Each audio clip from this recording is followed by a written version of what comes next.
ജീവിതത്തെ ക്രിയാത്മകമായി അവതരിപ്പിക്കുന്ന ടൂളാണ് കവിതയെന്ന് doctor Roshni Swapna. Puthuponnani MI girls higher secondary സ്കൂളിൽ നടക്കുന്ന ലിറ്ററേച്ചർ ഫെസ്റ്റിവലിന്റെ ഭാഗമായുള്ള കവിതാ ക്യാമ്പ് ഉദ്ഘാടനം ചെയ്ത് സംസാരിക്കുകയായിരുന്നു അവർ.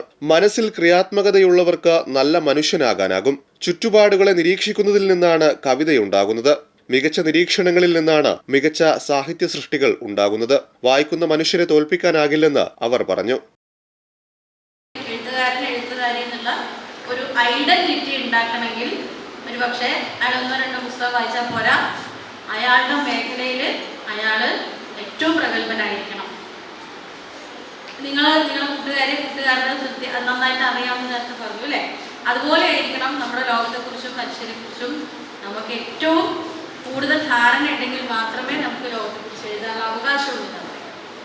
അപ്പോൾ കവിത എഴുതുന്നതിലേക്ക് വരാം.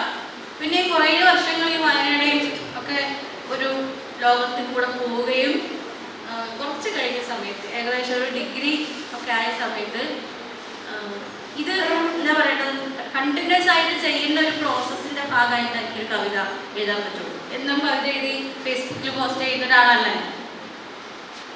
അത് നിരന്തരം വായിക്കുകയും ഒരു 10 പേജ് എഴുതിയിട്ടുണ്ടെങ്കിൽ വീണ്ടും വീണ്ടും അത് തിരുത്തുകയും ഏറ്റവും എന്താ പറയുന്നത് ആപ്റ്റായിട്ടുള്ളത് ഏറ്റവും അനുയോജ്യമായ വാക്ക് ഏതാണെന്ന് അന്വേഷിക്കില്ലേ? നിങ്ങളൊരു ഡ്രസ്സ് ഇടുമ്പോൾ അതിന് ഏറ്റവും യോജിച്ച കമ്മലല്ലേ ഇടുക? ഏതെങ്കിലുമൊക്കെ എടുത്തിടുവോ? അതുപോലെ തന്നെയാണ് കവിതയും. കവിതേനെ നമ്മൾ ഇങ്ങനെ മെരുക്കണം. നമ്മൾ 100 വരി എഴുതിയിട്ടുണ്ടെങ്കിൽ ഒരൊറ്റ വാക്കേ അതിന് എടുക്കാൻ പാടുള്ളൂ. അത്രയും നമ്മൾ അതിൻ്റെ പുറത്ത് പണിയെടുക്കണം. കവി ഇബ്രാഹിം പൊന്നാനി മുഖ്യപ്രഭാഷണം നടത്തി. KV നദീർ അധ്യക്ഷത വഹിച്ചു. ഷസ്ഫ കവിതാലാപനം നടത്തി. സുൽഫിക്കർ സ്വാഗതവും K ഹബീബുർ റഹ്മാൻ നന്ദിയും പറഞ്ഞു.